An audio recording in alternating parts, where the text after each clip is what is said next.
55, 55 और 95 हर उम्र के लिए यकसा मुफीद, मफाद आम्मा का आलम बरदार।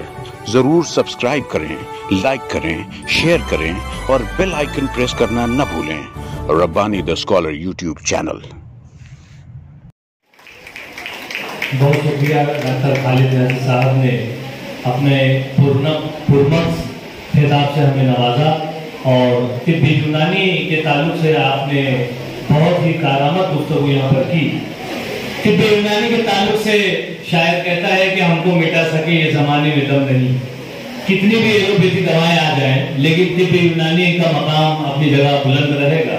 शायर कहता है कि हमको मिटा सके ये जमाने में दम नहीं, हमसे जमाना खुद है, जमाने से हम नहीं। मेरी ज़बां पे शिकवाए अहले सितम नहीं, मुझको जला दिया यही एहसान कम नहीं। डॉक्टर खालिद न्याज़ी साहब आपको जलाने का काम कर रहे थे कि तिब्बी यूनानी को के शोबे को जो आप इख्तियार करने जा रहे हैं, आप इसमें दिलजमी के साथ और इंतहाई ईमानदाराना तरीके से अपने काम को खुशअस्लूबी से अंजाम दें।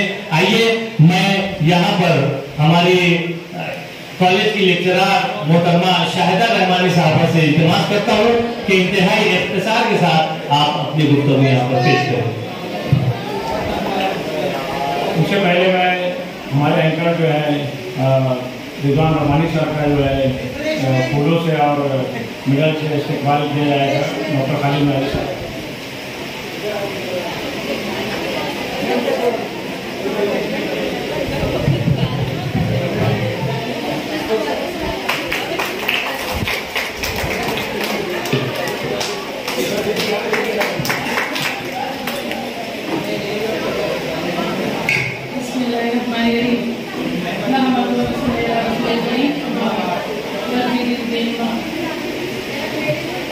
स्टेट का तशरीफ फरमा ऑल इंडिया तिब्बी यूनानी कांग्रेस महाराष्ट्र विंग के सर, साथ ही साथ मालेगांव विंग के सर और हमारे असातिज़ा किराम और तमाम ऑल इंडिया तिब्बी कांग्रेस के कारकुनान और अजीज तलबा और तालिबात। आज का ये जो प्रोग्राम रखा गया है हमारी इंटरव्यूज के लिए खास तौर से रखा गया है और इस प्रोग्राम का जो मकसद है वो सब पर वाज़ेह है कि यूनानी को आम करना है। हमारे यहाँ बच्चे तकरीबन 5 साल और 4.5 साल क्लासेस करते हैं, 1 साल प्रैक्टिस करते हैं। इस प्रैक्टिस में ये हमेशा इनका तकरीबन 3 साल मुकम्मल तौर पर हॉस्पिटल से ताल्लुक़ रहता है। मैं यहाँ पर कुछ चीज़ें बताना चाहूँगी कि तकरीबन हमारे यहाँ जो खालिद यूनानी प्रैक्टिस होती है इस हॉस्पिटल में, जिसमें मैं सिर्फ 2019 का डाटा रखना चाहती हूँ कि तकरीबन 40,000 OPD पेशेंट हमारे यहाँ पर 2019 में आए। बाकी अभी 20 और 21 का डेटा उनको नहीं मिल पाया, जिसमें से तकरीबन 4,000 से ज़ायद पैरालिसिस के पेशेंट और इसमें भी मुख्तलिफ टाइप के अलग अलग है, जैसे लकवा के पेशेंट है या बेल्स पाल्सी है या और दीगर सिर्फ मतलब मोनोप्लेजिया, ये सब अलग अलग उसमें है। इसी तरह तकरीबन 5,000 के करीब बजौल मफासिल और मुख्तलिफ 2,000 से ज़्यादा PCOD के पेशेंट्स यहाँ पर मतलब आते रहे हैं। इसके अलावा अगर हम देखें तो तमाम ही सिस्टम के पेशेंट हमारे पास आते रहे और अफादा हासिल करते रहे हैं। तो मैं सिर्फ ये कहना चाहती हूँ कि यूनानी सिस्टम ऑफ बहुत सारे अमराज ऐसे हैं जहाँ पर एलोपैथिक सिस्टम खत्म होती है तो वहाँ से यूनानी शुरू होती है, जिनमें से खास तौर से नॉन कम्युनिकेबल डिसीजेज है। इन नॉन कम्युनिकेबल डिसीजेज का अगर हम डाटा देखें तो तकरीबन हर साल 40 मिलियन पीपल जो होते हैं ग्लोबली नॉन कम्युनिकेबल डिसीजेज का शिकार होते हैं, जिनमें से तकरीबन 17.70 मिलियन पेशेंट कार्डियोवास्कुलर डिसीजेज के नतीजे में मौत का शिकार होते हैं। कैंसर के नतीजे में हर साल तकरीबन 8.8 मिलियन पीपल मौत का शिकार होते हैं और इसी तरह डायबिटीज की वजह से तकरीबन 1.6 मिलियन और रेस्पिरेटरी डिसऑर्डर्स के नतीजे में तकरीबन 3.9 मिलियन पीपल मौत का शिकार होते हैं ग्लोबली हर साल। और इन अमराज पे अगर हम काम करें तो खातिर था इस जो नतीजे को हम या इस रिजल्ट को हम कम कर सकते हैं। यहाँ पर हमने देखा, मैं खासतौर से कुछ डिसीज के बारे में बात करूंगी जिन पे मैं काम कर रही हूँ, जिनमें से कैंसर है, रीनल डिसीजेज है और इसी तरह बच्चों के बहुत सारे अमराज हैं। उनमें से तकरीबन हमारे पास इस साल 250 कैंसर के पेशेंट्स हैं और मैं ये नहीं कहती कि सारे पेशेंट को मुकम्मल तौर पर कैंसर खत्म हो गया, लेकिन 3, 4 या 5 पेशेंट ऐसे हैं जिनकी हिस्टोपैथोलॉजिकल रिपोर्ट बिल्कुल नॉर्मल आई है। पहले second grade pay, third grade का वो बिल्कुल नॉर्मल है। बाकी सिम्टोमेटिक रिलीफ तमाम पेशेंट में मिलता है। साइज जो होती है वो इसकी ट्यूमर की ग्लैंड की वो कम होती है।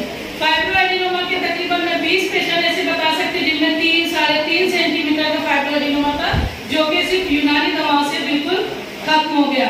इसी तरह यूट्राइन इसके फाइब्रॉइड के केसेस, मेरे पास एक पेशेंट 12 सेंटीमीटर यूट्राइन फाइब्रॉइड की लेकर, मैंने उससे कहा कि भाई आप ऑपरेट करा लो, लेकिन वो पेशेंट और उसके हस्बैंड नहीं तैयार हुआ। 15 दिन में उसकी जो मेंस्ट्रुअल डिसऑर्डर जो सिम्टोमेटिक को पूरा रिलीफ हुआ और तकरीबन 3 महीनों में वो 12 से तकरीबन 7 सेंटीमीटर का वो फाइब्रॉइड हुआ। फिर उसके बाद जो छोटे फाइब्रॉइड होते हैं जो 2-4 सेंटीमीटर के होते हैं वो तो अलहमदुलिल्लाह 2-3 महीनों में बिल्कुल खत्म हो जाते हैं। तो ये और हमारे बच्चे बेड केस में भी बताना चाहूंगी खासतौर से मस्कुलर डिस्ट्रॉफी का। मस्कुलर डिस्ट्रॉफी का कहा जाता है कोई ट्रीटमेंट नहीं है एलोपैथिक में। जो बच्चे ओपीडी अटेंड करते हैं उन्होंने देखा भी होगा कि सुबह से मेरे पास पेशेंट आ रहे, वो बच्चा ऐसा था कि बिल्कुल घर से बाहर नहीं निकल पाता था, चल नहीं पाता था। तकरीबन महीना 1.5 महीना उसका ट्रीटमेंट चला। अभी वो पेशेंट आया तो उसका बाप कह रहे कि बच्चा घर में टिकता ही नहीं, दौड़ते भागते रहता है। तो ये जो चीजें हैं ये हमको यूनानी की तरफ रागिब करने के लिए काफी है। और इसके नतीजे हम देख रहे हैं कि हमारे स्टूडेंट में इससे बहुत ज्यादा दिलचस्पी पैदा हो रही है। बहुत सारे बच्चे यूनानी की तरफ मायल हो रहे हैं और कुछ स्टूडेंट जो आते हैं जो खालिश यूनानी प्रैक्टिस कर रहे हैं और वो खुद अपने तजुर्बात बताते हैं कि हमें बहुत सारे अमराज में अफाका मिला।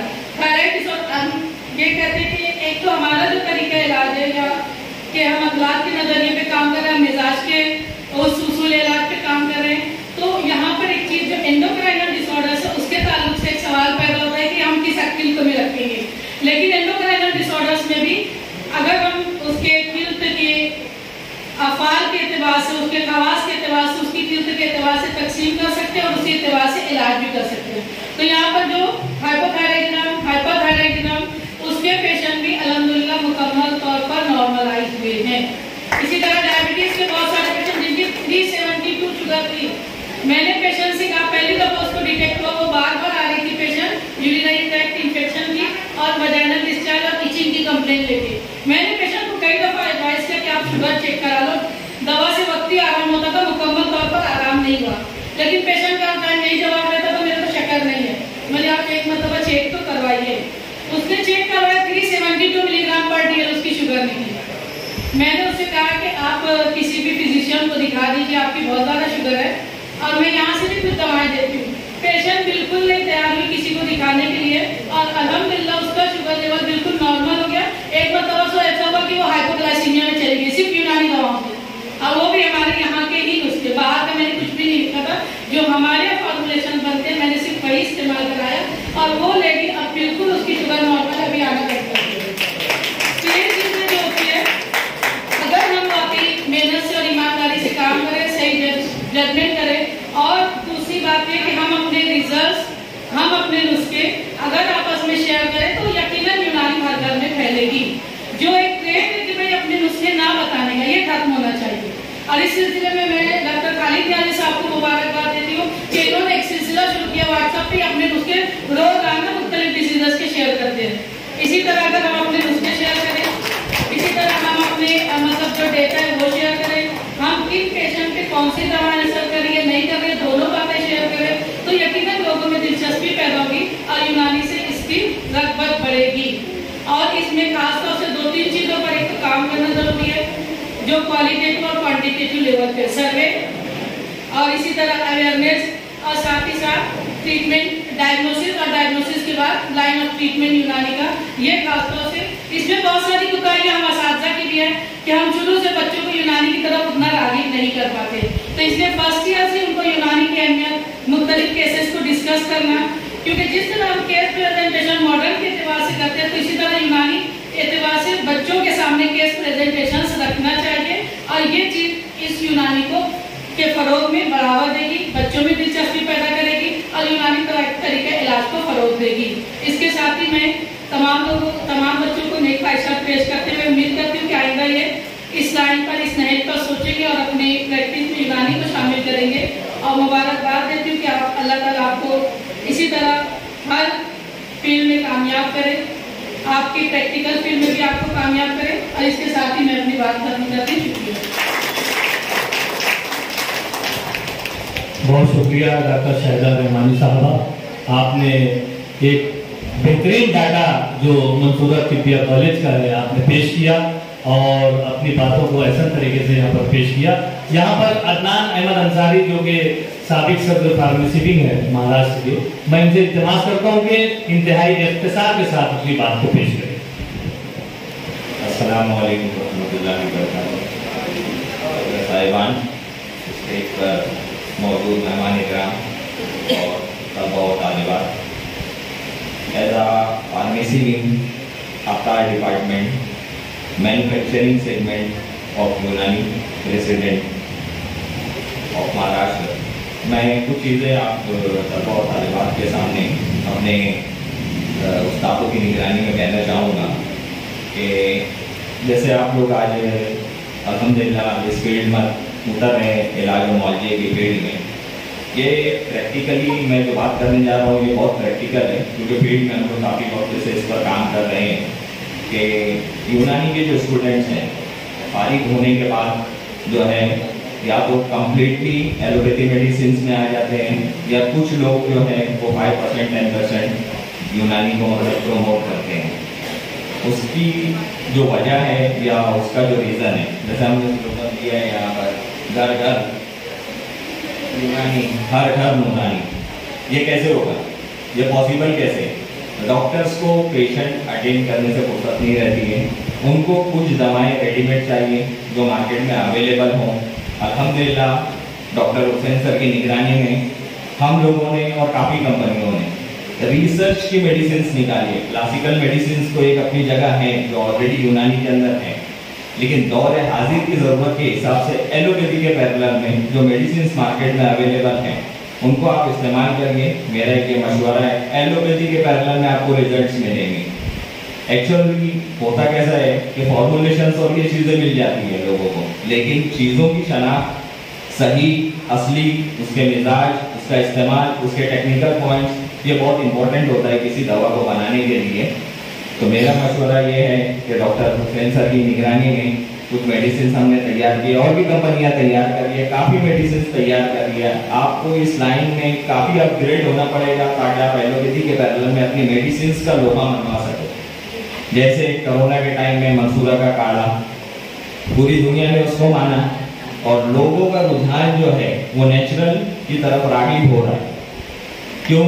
वजह इसकी ये है कि कम एज के अंदर केमिकल के इस्तेमाल से लीवर फेलियर्स हैं, किडनी फेलियर्स हैं, मल्टीपल चीज़ें जो हैं, मल्टीपल साइड इफेक्ट्स लोगों को आ रहे हैं, तो लोगों का काफ़ी रुझान इस तरफ है। तो मेरा मशवरा ये है कि अपनी प्रैक्टिस में मैक्सिमम यूनानी को लाइए, अपनी काबिलियत का लोहा मनवाइए। एलोपैथी से ऊपर यूनानी को ले जाया जा सकता है, बट आप लोगों के सपोर्ट के जरिए, आप लोगों के जरिए पहुंचाया जा सकता है। बाकी AIUTC अल्हम्दुलिल्लाह हर फील्ड में, हर महाज पर काम कर रही है, आप उससे जुड़िए और अपने तिब्बे यूनानी को फरोग दीजिए। अस्सलाम वालेकुम, शुक्रिया। बहुत शुक्रिया अदनान साहब ने जिन बातों का यहाँ पर तस्करा किया, यकीनन ये बातें काबिल तवज्जो हैं कि यूनानी ने वो काम किया है कि पिछले पेंडेमिक के दौर में लोगों ने एलोपैथी को छोड़कर यूनानी की तरफ रग़बत हासिल की, और आपने इसी तरह से हौसला दिया ये नए आने वाले डॉक्टर साहबान के लिए कि इतना रियाज हो के हुनर बोलने लगे, इतनी मश्क की जाए कि आपका हुनर जो है वो बोलने लगे, इतना रियाज हो के हुनर बोलने लगे, रुदान अपनी गर्द सफर बोलने लगे, तूफान में भी हौसला इतना बुलंद हो, जाने दो इसको खुद ये भंवर बोलने लगे। पेंडेमिक खुद से ही भाग गया यूनानी काढ़ा देखकर। आइए यहाँ पर मैं हमारे डॉक्टर अजीम बेग साहब से गुजारिश करता हूँ कि अपने चंद अल्फाज जो है यहाँ पर पेश करें। सदर मोहतरम, मेहमान और हाजिर जलसा, अस्सलाम वालेकुम। ये हमारा जलसा कहने तीसरा है, जिसके लिए तमाम कॉलेज के मैनेजमेंट को शुक्रिया अदा करना चाहता हूँ और इसकी वजह दसवीं ये है कि मैं तकरीबन अपने जो नए फारिग होने वाले स्टूडेंट हैं, अतीबा हैं, उनके लिए खास गाइडेंस ये पेश करना, ये आगे जो प्रैक्टिस है उनके लिए मैं 3 बातें रखना चाहता हूँ। जब भी हमारा रजिस्ट्रेशन होता है या हम जो जैसा कहने रखते हैं, मकसद इसका है कि हम लोग आगे प्रैक्टिस में करना क्या है। कुछ लीगल ड्यूज जो हमारे पास रह जाते हैं बड़ी जरूरत की चीज रहती है बाद में, तो 3 चीजें मैं कहना चाहता हूँ। अब आपका जब भी रजिस्ट्रेशन हो जाए, क्योंकि आपका मुकम्मल हो गई, इंटर्नशिप कंप्लीट हो गई, तो आप सबसे पहले रजिस्ट्रेशन के लिए अप्लाई करते हैं।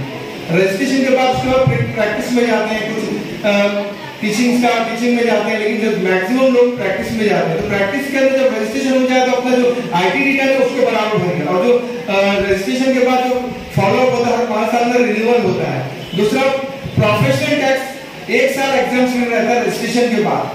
तो हर किसी को ये मालूम होना चाहिए कि वो प्रोफेशनल टैक्स भरे, नहीं तो उसमें क्या होगा, इंटरेस्ट, पेनल्टी, सारी चीजें उनको लगकर आती है। और ये चीज हमारे अतीबा और सबसे ज्यादा ताकत हमारी जो बहनें हैं, जो बच्चियां हैं, उनकी रहती है। उनको बाद में देखा गया कि लाखों रुपए, लाख 1.5 लाख रुपए पेनल्टी आती है। दूसरा, इसके अंदर प्रोफेशनल टैक्स के बाद हम जब प्रैक्टिस करते हैं तो बायोमेडिकल वेस्ट लेते हैं या तो कोई नहीं लेता है, तो कभी कभी सर्वे होता है इस वजह से। तो मकसद ये है कि इसके अंदर पेनल्टी वगैरह अगर आपने एक मतलब बायोमेडिकल वेस्ट ले लिया स्टार्ट प्रैक्टिस के अंदर, तो हर महीने हर साल भरते रहिए उसके अंदर। तो हमारा जो एसोसिएशन का मकसद है और ये एनआईपीपी कांग्रेस का कि भाई सेफ गार्ड देना, कौन सा आपके लीगल ड्यूज रह गए हैं उस चीज को नहीं भूलना आगे आने वाली प्रैक्टिस के अंदर। ये 3 चीजें ऐसी हैं जिसमें जो आप बाद में तकलीफ देती हैं, क्योंकि आप अगर रजिस्ट्रेशन कर रहे हैं तो उनका मकसद कहने का क्या, काउंसिल करके आपको अगर प्रैक्टिस नहीं करा तो रजिस्ट्रेशन कैंसिल करा, तो कैंसिल तो कोई कराता नहीं है। लेकिन आप जब कर रहे हैं तो ये पता है कि हम अभी नॉन प्रैक्टिसिंग है या कोई एक लेटर आप दीजिए। फिलहाल शुक्रिया गुजार, बहुत शुक्रिया डॉक्टर अजीम बेग साहब। यहाँ पर मैं आपको एक ऐलान करना चाहूँगा कि एक फीडबैक फॉर्म जो है वो आपको भरकर जाना रहेगा।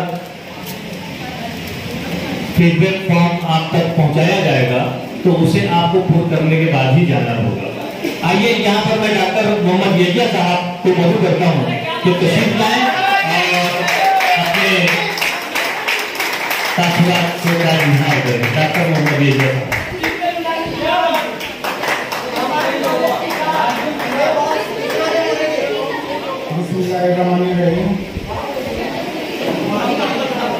हमारे मौजूद मेहमान और दीगर मेहमान खुसूसी और कॉलेज के असातिज़ा इकराम और हमारे तलबा और तलबा, सबसे पहले तो हमारे तलबा और तलबात को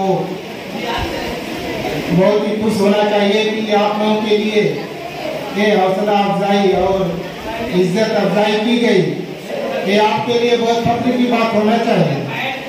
क्योंकि इससे पहले किसी भी बैच के लिए इस तरह की हौसला अफजाई या इज्जत अफजाई का कोई भी प्रोग्राम मुनक़िद नहीं हुआ, लेकिन आप लोगों की बैच के लोगों के लिए और आप लोगों के लिए ये हौसला अफजाई और इज्जत अफजाई का प्रोग्राम हुआ। ये आपके लिए जो है बहुत फख्र की बात है और आप लोगों को लिए आप इसके लिए इन लोगों का शुक्रिया भी अदा कीजिए और थोड़ा अदब एहतराम का जो है मुजाहरा कीजिए। मैं अपनी बात इस निस्बत से शुरू करता हूँ कि जो कुछ तारीखी हवाले बताता हूँ और तारीखी हवाले से आपको ये बात बताता हूँ कि यूनानी तरीके इलाज जब हिंदुस्तान में दाखिल हुआ और यूनानी तरीके इलाज की बहुत ज़्यादा जो है अंग्रेजी हुकूमत ने मुखालफत की, तो अंग्रेजी हुकूमत की मुखालफत को दूर करने के लिए हिंदुस्तान के 3 ऐसे तिब्बी खानवादे थे, जैसे खानदान शरीफी, खानदान अब्बासी और खानदान उस्मानी। इन 3 खानदान के तरीके इलाज से मुतासिर होकर जब आपको उस जमाने में यूनानी तरीके इलाज से मुतासिर होकर, यूनानी उसूल इलाज से मुतासिर होकर हिंदुस्तान को अंग्रेजी हुकूमत ने 2 तिब्बिया कॉलेज तोहफे में दिया। ये आपके लिए बहुत बड़ी तारीखी बात है कि जो पटना का तिब्बिया कॉलेज 1926 ईस्वी में कायम किया गया था, वो अंग्रेजी हुकूमत ने कायम किया था। और इसी तरह से 1927 ईस्वी में अजमल खान तिब्बिया कॉलेज अलीगढ़ जो कायम किया गया था वो भी अंग्रेजी हुकूमत की मेहरबानी से वजूद में आया। तो जब हमारी इस पैदी को, इस तरीके इलाज को जब अंग्रेजों ने तस्लीम किया और अंग्रेजों ने उसको मान लिया, तो आज तो अपने वो तरीके इलाज और वो उसूल इलाज हमारे हाथ में है।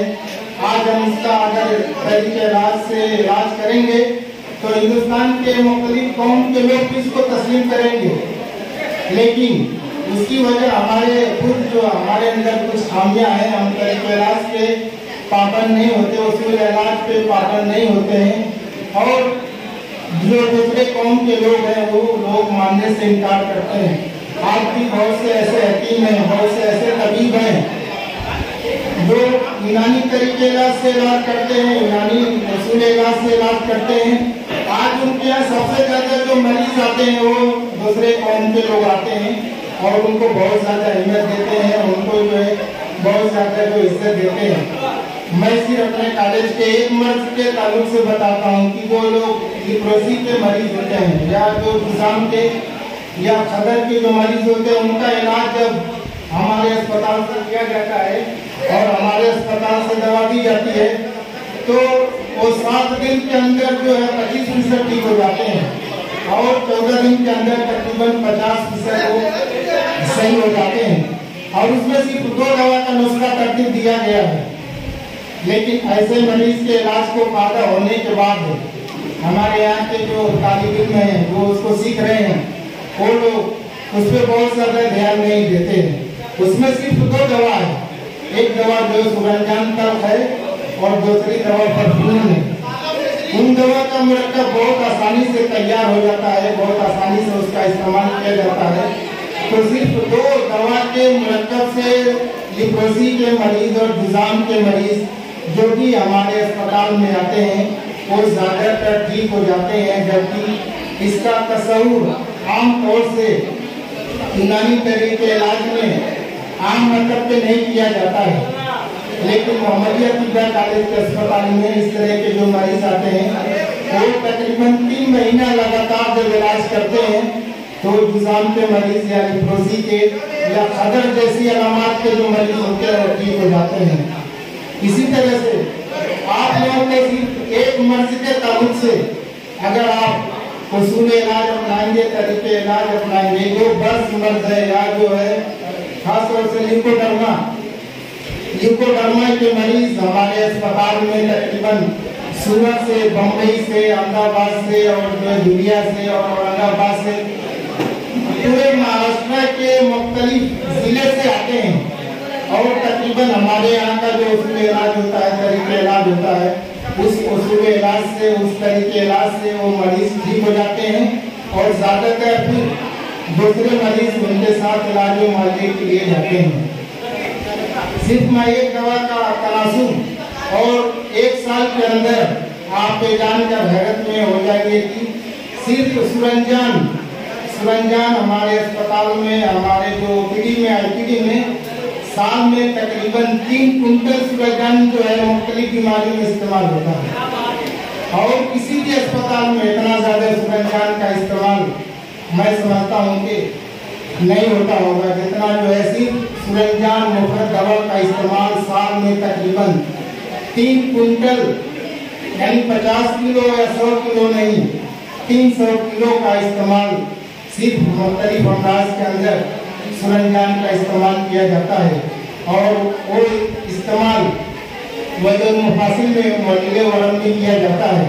तो अगर आप लोग भी इस तरह के इलाज मुआवजे के ताल्लुक से थोड़ा गौर फिक्र करेंगे, थोड़ा सा आप लोग की तवज्जो देंगे और अपने असातिज़ा के साथ बैठकर अगर यहाँ से 1 या 2 नुस्खा सीख कर चले जाएंगे तो उन असातिज़ा के लिए और आपके लिए, हमारे लिए भी कभी कभी आपके ताल्लुक से दुआएं निकलेंगी और आप लोग भी उस नुस्खे का इलाज मुआवजे में इस्तेमाल करेंगे तो आप लोग भी कभी हम लोगों को भी दुआएं देंगे कि हमने मंसूरा अस्पताल से 2 या 3 नुस्खे हासिल करके हमने अपने मतलब पर इस्तेमाल किया और उससे मरीजों को बहुत फायदा हुआ और ये जो नतीजा हमको हासिल हुआ है उसका जो असल जो सेहरा है वो मोहम्मदिया तिबिया कॉलेज का या मंसूरा अस्पताल था।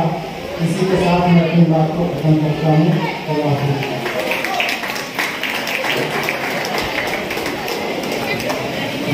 डॉक्टर मोहम्मद इलिया साहब के बाद आइए मैं आवाज देता हूँ डॉक्टर मोहम्मद हामिद साहब को यहाँ तशरीफ लाएं और अपने तासुरात का इजहार करें।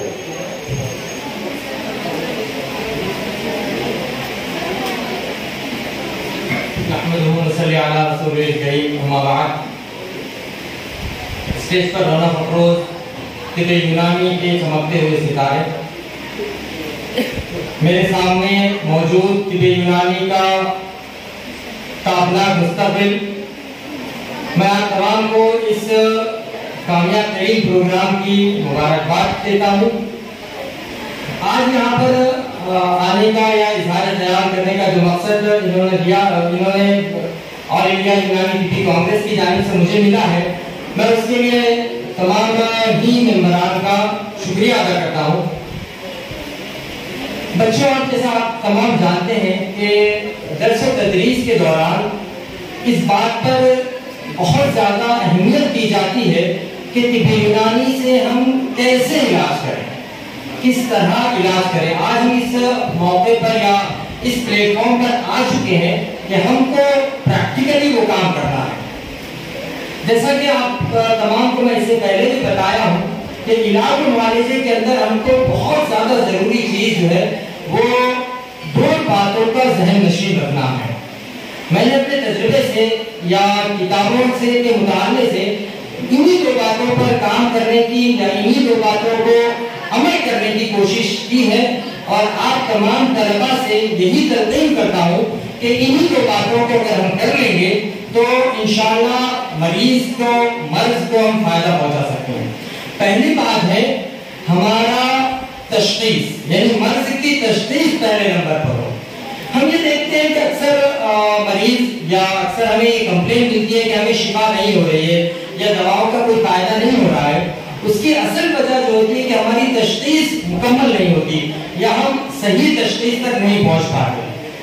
उसके जरिए भी दो बातें हमारे सामने आती है कि हम जो तशखीस करते हैं वो मॉडर्न पैरामीटर्स को सामने रखते हुए यूनानी तशखीस करने की कोशिश करते हैं और उसका इलाज यूनानी तरीके से करते हैं।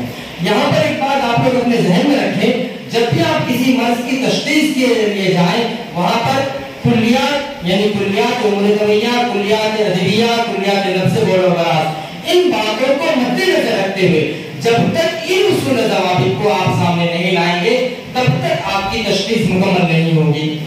दूसरी बात है दवा की तजवीज़, जो कि बहुत ज्यादा अहमियत की हामिल है। जहां आप उसूल इलाज के ऊपर बात करेंगे, जहां आप मरीज की दवा की बात करेंगे, वहां पर आपको इस बात को मद्देनजर रखना होगा कि जो मर्ज है या जो मरीज है उसको किस तरह हम किस तरीके की दवा दें। अगर कोई मर्ज हार्ड मिजाज का है और मरीज हार्ड मिजाज का है तो आपको दवा किस दर्जे के या किस तरीके से देनी है। अगर इन उसूलों को, इन तदाबीर को आप अगर अपनी प्रैक्टिस में बरोकार ले आएंगे तो यकीन जाने के तिब्बी यूनानी से बेहतर कोई चीज नहीं हो सकती। क्यों? क्योंकि मतलब हमारे सामने एक चीज ये है कि हम जो है इलाज नेशनल तरीके पर कर रहे हैं। हम इलाज जो कर रहे हैं वो नेशनल दवाओं से कर रहे हैं। जहां तक और इसकी बात है, दो बातें और मद्देनजर रखें, जब भी इलाज करें उस इलाज के दौरान आप ग़िज़ा व परहेज का बहुत बड़ा हाथ है। आप ग़िज़ा व परहेज पर बहुत ज्यादा तवज्जो दें। मरीज की जब भी आपके सामने किसी तरह का कोई मर्ज आता है, मरीज सामने मौजूद है, आपने दवा तजवीज़ कर दी, दवा तजवीज़ करने के बाद आप उसके जो है ग़िज़ा व परहेज को मद्दे सामने रखें, ग़िज़ा व परहेज बयान करते हैं। आपके सामने बहुत बड़ा मैदान है, काम करने के लिए बहुत सारी चीजें। हम ये नहीं कह सकते कि हमारी तिब्बी यूनानी इस फील्ड के अंदर काम नहीं कर रही है। हम काम करें, हम पढ़ें, हम किताबों का मुताला करें, हम जो है हायर स्टडीज की तरफ जाएं और फिर अपने आप को दुनिया के सामने ये साबित कर दें कि हम तिब्बी यूनानी किसी भी तरह की मॉडर्न मेडिसिन से पीछे नहीं है। आज हम लोग ये तहलील करके उठे कि यहाँ पर हम हमारा जो और प्रैक्टिस करे के तहत और यूनानी प्रैक्टिस करे के तहत जो हमारा बैनर है, हम इसके तहत ये अपने अंदर तैयार कर रहे हैं कि जब भी हम तिब्बी यूनानी की बात आएगी, जब भी हम कोई प्रैक्टिस करेंगे तो तिब्बी यूनानी से प्रैक्टिस करेंगे। और प्रैक्टिस करने के लिए उसके सारे उसूल और ज़वाबित को सामने रखते हुए प्रैक्टिस करेंगे। मैं इन्हीं बातों पर, इन्हीं चंद बातों पर अपनी बात को खत्म करता हूँ। एक शेर के साथ खत्म करूंगा। आप तमाम हज़रात की नजर इन बच्चों की तरफ से, हम नौजवान नस्ल की तरफ से ये इर्तिकाए जदीद लेकर ज़माना जिस मोड़ पर खड़ा है, ये इर्तिकाए जदीद लेकर ज़माना जिस मोड़ पर खड़ा है, हम अपने अज़्म जमा के सदक़े और आगे की सोचते हैं। यकीनन बहुत ही कारामद बातें यहाँ पर पेश कर रहे थे डॉक्टर मोहम्मद हामिद साहब। शायर कहता है कि यही इंसानियत का है तकाजा तहर पानी में, यही इंसानियत का है तकाजा तहर पानी में, किसी के काम आ जाए तो अपनी जिंदगी दे दो। यकीनन ये तिब्ब के शहसवार अपनी खिदमत के साथ यहाँ पर खिदमत पेश कर रहे हैं। 55, 55 और 95 हर उम्र के लिए यकसा मुफीद, मफाद आम्मा का आलम बरदार। जरूर सब्सक्राइब करें, लाइक करें, शेयर करें और बेल आइकन प्रेस करना न भूलें। Rabbani the scholar YouTube channel. Rabbani the scholar YouTube channel इल्मी, अदबी, दीनी, मिली, समाजी, सकाफती, तहजीबी, फलाही, तिब्बी, फ़न्नी, माशी, तिजारती, माशरती, इंतज़ामी, इनकलाबी, तहरीकी, तहकीकी, तकनीकी, तफ्तीशी, तामीरी, तालीमी व मालूमाती यूट्यूब चैनल। ज़रूर सब्सक्राइब करें, लाइक करें, शेयर करें और बेल आइकन प्रेस करें। Rabbani the scholar YouTube channel.